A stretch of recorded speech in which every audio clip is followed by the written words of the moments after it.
Então, como eu falei na primeira parte do vídeo,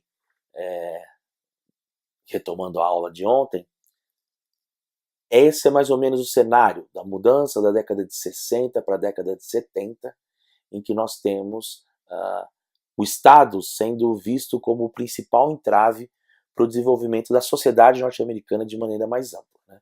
Tanto nos aspectos econômicos, sociais, quanto políticos. E aí começa a surgir, ganhar força, né, entre as pessoas, isso que nós vamos chamar de pensamento neoconservador. O que é o pensamento neoconservador? O pensamento neoconservador, ele é a fusão do conservadorismo clássico, né, então aí de uma matriz britânica, como Edmund Burke, por exemplo, né, do ceticismo político, né, da crença, da descrença, né, da capacidade de transformação da sociedade, né, de uma ideia antirrevolucionária, mais processual da história, a favor das tradições, né, do pacto dos homens, né, dos seres humanos com os seus antepassados, ou seja, de que nenhuma transformação pode ser posta em prática para simplesmente destruir o que foi produzido no passado, mas que a vida na sociedade ela é um pacto entre os vivos, os mortos e os que vão nascer, né? Então, essa visão conservadora, o neoconservadorismo é um casamento dessa visão mais clássica de um conservadorismo político com uma visão mais clássica do liberalismo, né? Não o liberalismo no sentido democrata, liberal, mas o liberalismo no sentido do Adam Smith, do John Locke, né? Do liberalismo clássico, que nos Estados Unidos vai passar a se chamar de libertário, libertarian. Esse casamento é feito por meio da revista National Review, né, que eu falei, né, é um dos principais veículos que vai promover o encontro dessas ideias. E ele vai ser bastante interessante porque ele vai falar o seguinte, olha, a liberdade, né, porque em tese você teria um contraponto entre essas duas ideias. O liberalismo é a favor do indivíduo, né, e você não pode ter um Estado forte, ou seja, a construção do Estado liberal ela tem como objetivo impor limites ao governo, né, para que o governo não invada a esfera privada das pessoas, para que as pessoas possam, né, usufruir da sua própria liberdade. Esse é o princípio do liberalismo, né, o estabelecimento de limites ao poder estatal, para que ele não interfira na individualidade das pessoas, na busca pela sua liberdade, na manutenção da sua propriedade privada e tudo mais. Já o conservadorismo tem uma ideia mais da sociedade como um grupo que partilha valores historicamente compartilhados e constituídos, né? Então, em tese, você teria aí um casamento difícil de ser feito, né, entre liberalismo e conservadorismo. Mas como que se produz isso? É uma estratégia bastante interessante, né? À medida em que se estabelece que, desde os pais fundadores, a liberdade é um valor norte-americano. Que a defesa da liberdade individual, da luta contra a coerção do Estado, né, é o que funda os Estados Unidos desde a época dos pais fundadores, né? Os pais fundadores se levantaram contra a tirania do rei, né? Quem quiser ver isso, volte lá na nossa primeira aula. Então, a liberdade que os liberais defendem é um valor americano, é uma tradição americana, né? Isso soa extremamente atrativo aos ouvidos de um conservador, né? Outra questão, o capitalismo. A ideia de que o capitalismo é um sistema de trocas que existe desde sempre, né? Desde que o homem é homem, ser humano é ser humano, ele produz um sistema de trocas entre as pessoas, né? Então não existe mais antigo, não existe algo nada mais tradicional do que as pessoas produzirem coisas e venderem as suas coisas, e trocarem suas coisas. E aí isso quebrou um pouco uma visão equivocada, uma visão que o conservadorismo tinha negativa em relação ao capitalismo, que o capitalismo ele ele destrói, né, por exemplo, a natureza, ele faz com que certos valores sejam colocados de lado, né? Então, isso aproxima os liberais dos conservadores, mas, por outro lado, os conservadores vão emprestar para os liberais a seguinte ideia: liberdade sem moral pode se transformar em autoritarismo também, pode se transformar em tirania, né? A vontade de você tentar impor sobre o outro o seu desejo de ser feliz. Então é preciso ter uma dose de moral, né? Uma dose de ética, né? Uma dose mais moral mesmo, né? Não ética, mas para você buscar essa liberdade. E por outro lado, a ideia também de que esse capitalismo ele também tem um senso de moralidade, né? Então, existem outros elementos que a gente pode traçar de como vai fazer essa fusão, de como essa fusão vai ser feita. Mas é basicamente esses pontos em comuns que vão possibilitar esse casamento, né? E aí, a partir de então por que ele é novo? Por que é um neoconservadorismo? Porque ele se desfez de algumas heranças que ele tinha, né, e abraçou alguns elementos do liberalismo, né? Não apenas mais na economia, né, na liberdade de empreender, na liberdade de vender o trabalho, mas também em aspectos morais, né, de que o governo não pode interferir na minha liberdade com relação ao casamento, né, com relação ao aborto, à família e tudo mais, né? Enfim, e aí isso vai aos poucos se transformando em um consenso entre um grupo de intelectuais que vai até inclusive chamar para si interessados oriundos do Partido Democrata, antigos trotskistas, por exemplo, vão passar a fomentar, participar desses grupos, né? E aí, por fim,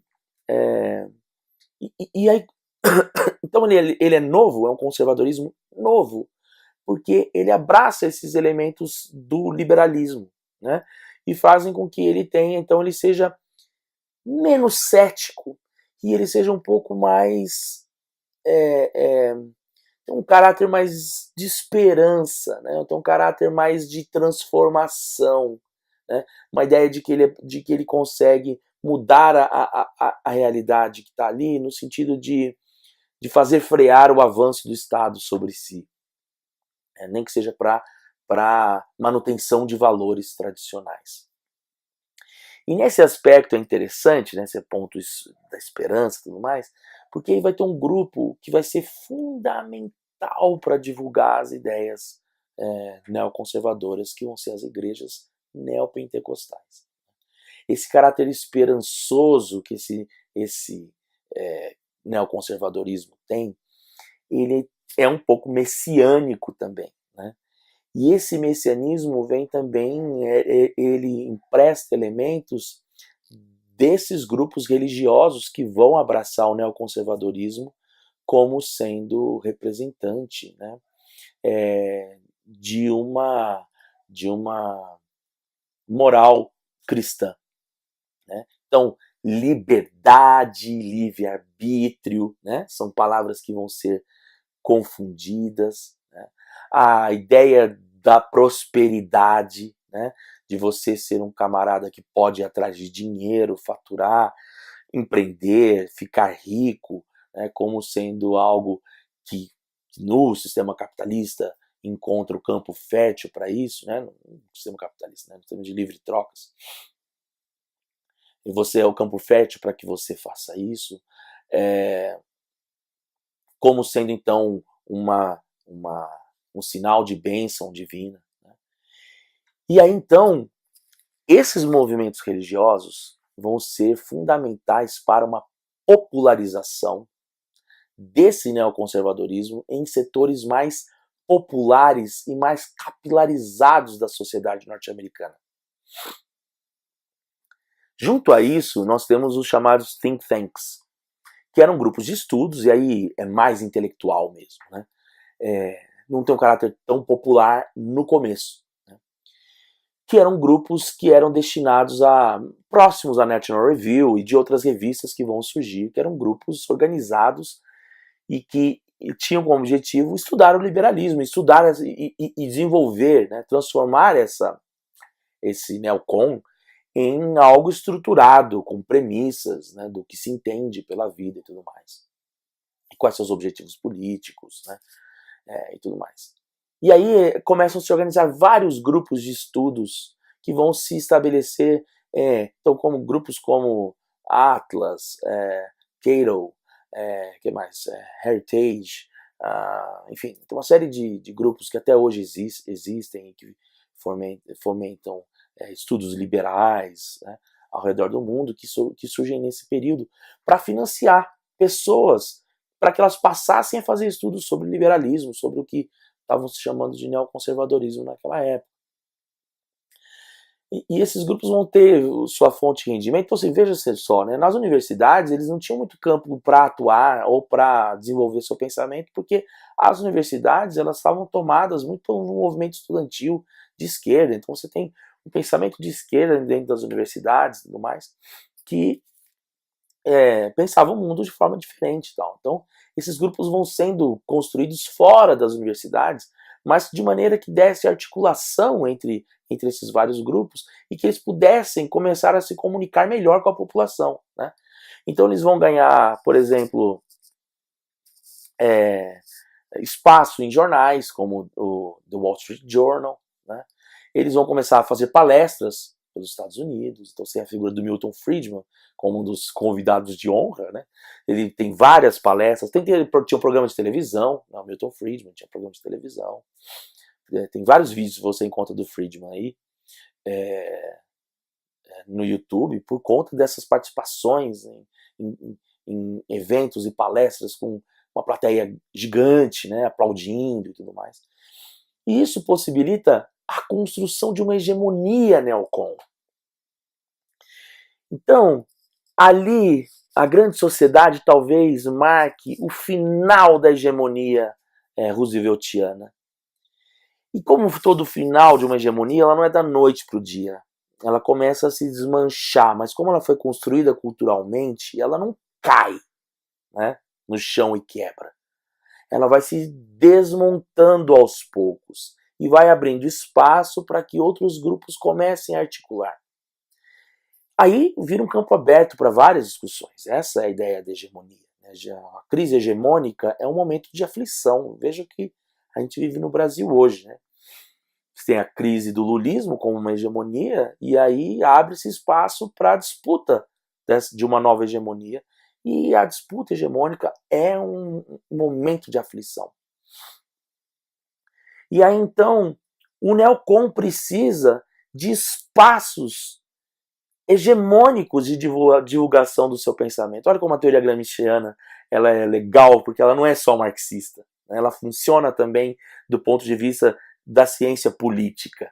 Né?